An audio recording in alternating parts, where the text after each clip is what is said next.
Hi అండి. మళ్ళీ unfair అండి. మళ్ళీ అన్‌ఫెయిర్‌గా శ్రీజ గారిని ఎలిమినేట్ చేసేసారండి. ఏదో మొన్నటిదాకానే బయట అందరూ అన్‌ఫెయిర్, అన్‌ఫెయిర్ అన్నారని తీసుకొచ్చారండి. గేమ్స్ ఆడించారు. ఫస్ట్ గేమ్‌లో అయితే అన్‌ఫెయిర్ చేసేసారండి. అది ఫస్ట్ గేమ్ క్యాన్సిల్ చేసినప్పుడు తను ఫస్ట్‌లో ఒక రౌండ్ అయితే గెలిచింది కదా! అది కన్సిడర్ చేయాలి కదా! అది మొత్తం ఆ గేమే తీసేసారండి. తర్వాత తిను ఒక గేమ్ గెలిచింది. అతను గేమ్ గెలిచాడు. ఇద్దరు సమానంగా లాస్ట్ అయితే బన్నీ గారు గెలిచారండి. గేమ్స్ కూడా అండి మాక్సిమం బర్నీ గారి ఫేవరే పెట్టారండి. ఎందుకంటే అతనికి కొంచెం హెల్త్ బాగోలేదు ఒప్పుకుంటాం.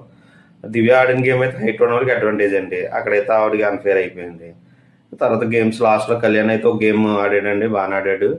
తర్వాత లాస్ట్ గేమ్ అయితే కళ్యాణ్ ఈ మనీలాని అయితే కళ్యాణ్ ఓడిపోయాడండి. మళ్ళీ పిలడం ఎందుకు, అన్ఫేర్గా పంపించడం ఎందుకు, ఏదో ఇప్పుడు ఆవిడ నుంచితే ఏమైపోయింది, ఆవిడ ఉంటే కంటెంట్ వస్తుంది కదా, మళ్ళీ అన్ఫేర్గానే పంపించేశారండి. ఇది ఎంతవరకు ఫెయిర్ అనుకుంటున్నారు, అన్ఫేర్ అనుకుంటున్నారు చెప్పండి.